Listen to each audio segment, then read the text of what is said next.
좋은 아침입니다. 마태복음 14장 13절에서 21절 말씀 보겠습니다. 13절 예수께서 들으시고 배를 타고 떠나사 따로 빈들에 가시니 무리가 듣고 여러 고을로부터 걸어서 따라간지라. 14절 예수께서 나오사 큰 무리를 보시고 불쌍히 여기사 그 중에 있는 병자를 고쳐 주시니라. 예수님께서 세례 요한의 죽음의 소식을 들었을 때 참담한 마음을 느끼시고요. 따로 한적한 빈들로 나가려고 하셨습니다. 이것은 예수님께서 우리와 같은 인성을 가졌다는 사실을 보여주기도 하고요. 또 그의 앞길을 예비하는 세례 요한의 죽음에 대해서 애도하는 마음과 또 사실은 세례 요한은 그의 앞길을 예비한다는 것이 단지 그에 대해서 소개하는 것이 아니라 예수님께서 걸어가실 십자가의 길을 또 보여주는 것이기도 합니다. 그가 감당해야 될 십자가에 대해서도 또다시 하나님 앞에 결단하고 묵상할 시간이 개인적으로 필요했던 것입니다. 하지만 백성들은 이런 마음을 헤아릴 리가 없었죠. 그래서 예수님께서 건너편으로 빈들로 왔음에도 불구하고 그들은 이제 걸어서 그곳까지 이미 와서 예수님을 기다리고 있었습니다. 그러자 예수님은 개인의 어떤 감정보다는 목자 없는 양처럼 방황하는 이 무리들을 향한 뜨거운 마음을 가지고 그들에게 가르침과 치유의 사역을 행하셨다, 이렇게 이야기하고 있습니다. 예수님의 마음에는 자기보다는 우리가 훨씬 더 크게 자리 잡고 있음을 잘 보여주는 예라고 할 수 있겠습니다. 15절입니다. 저녁이 되매 제자들이 나와 이르되 이곳은 빈들이요 때는 이미 저물었으니 무리를 보내어 마을에 들어가 먹을 것을 사 먹게 하소서. 16절 예수께서 이르시되 갈 것이 없다. 너희가 먹을 것을 주라. 자, 그런데 문제는 백성들이 이렇게 멀리까지 와서 예수님의 말씀을 들을 때 예수님의 말씀을 집중하여서 듣게 되었고요. 그러다 보니까 어느새 해가 저물어 가고 있었던 것입니다. 염려가 된 제자들은 예수님께 나와서 이렇게 이야기합니다. 이곳은 빈들입니다. 또 때는 저물었습니다.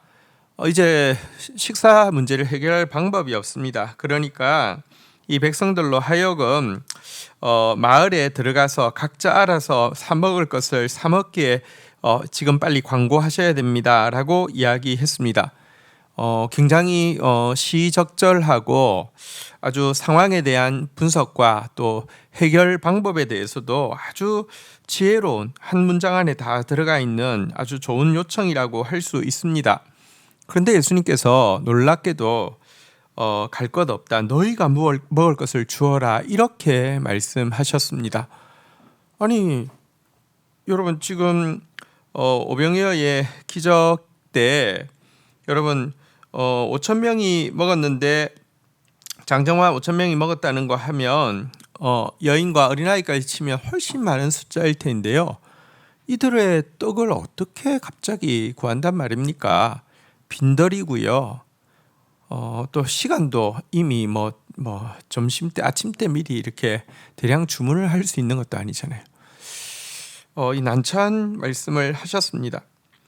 그런데 이 말씀 속에는 제자들에게 더 큰 믿음을 이렇게 요구하고요. 또 뿐만 아니라 그들에게 좀 더 큰 목자의 마음을 심어주기 위한 테스트였습니다.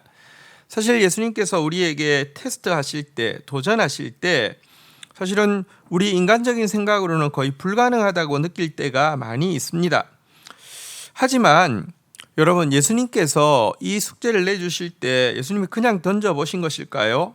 예수님께는 문제를 내어주실 때 예수님께도 답이 없어서 그냥 저지르는 문제를 내시는 것입니까? 아닙니다. 예수님이 문제를 내실 때는 이미 답을 가지고 있습니다. 우리는 예수님께서 주시는 이 시험 문제 앞에서, 테스트 앞에서 진짜 더 큰 믿음과 더 큰 사랑을 키울 수 있는 좋은 기회로 삼아야지 말도 안 됩니다 하고 접어서는 안 되겠지요. 자, 제자들이 이 예수님의 요구 앞에서 이렇게 반응하고 있습니다. 17절 제자들이 이르되 여기 우리에게 있는 것은 떡 5개와 물고기 2마리 뿐이니이다. 18절 이르시되 그것을 내게로 가져오라 하시고 19절 무리에게 명하여 잔디 위에 앉히시고 떡 5개와 물고기 2마리를 가지사 하늘에 우러러 축사하시고 떼어 제자들에게 주시매 제자들이 무리에게 주니 20절 다 배불리 먹고 남은 조각을 12바구니에 차게 거두었으니 21절 먹은 사람은 여자와 어린 이 외에 5,000명이나 되었더라.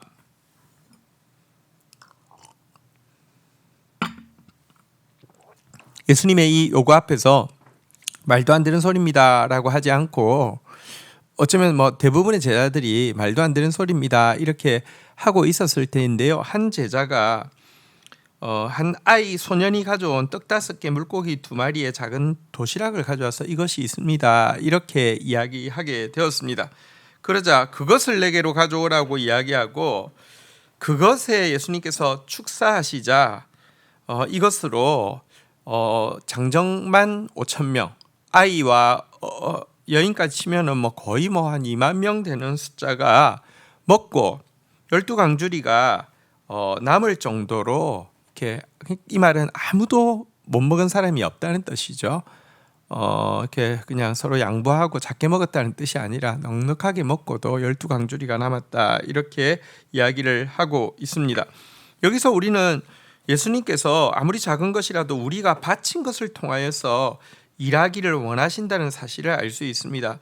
예수님은 무에서 유를 만드실 수 있는 분이시기 때문에 돌들로 떡을 만드실 수 있습니다. 하지만 예수님은 우리를 당신의 동력자로 삼으시기를 원합니다. 왜냐하면 앞으로 우리가 주와 함께 만물을 다스릴 자이기 때문입니다. 그래서 우리 손에서 드려진 오병이어를 통해서 주님이 일하시기를 기뻐하신다는 사실을 잘 알 수 있습니다. 자, 이제 예수님께서 제자들에게 이 무리를 이렇게 그룹으로 나누어서 앉히라고 이야기하시고요. 하늘을 우러러 축사하시고요. 떼어 제자들에게 주시면서 제자들에게 무리에게 나누어 주어라 이렇게 이야기를 하고 있는데요. 여러분 사실 이 굶주린 무리가 질서 있게 앉아서 또 이렇게 질서를 통해서 내려오는 떡, 그러니까 예수님이 축사하시고 또 제자들이 가서 나눌 때 나타나는 이 기적의 떡을 먹고 풍성하게 잔치를 베풀고 있는 모습은 참 놀랍고도 아름다운 모습입니다. 시편 23편에 보면 쉴만한 물가 푸른 초장에서 누워 있는 양떼의 모습을 보게 됩니다. 양떼를 눕게 한다는 것은 사실은 굉장히 어려운 일이라고 합니다. 하루 종일 풀을 뜯어야지 이렇게 필요한 양을 채울 수 있기 때문에 좀처럼 이렇게 앉지를 않는데요.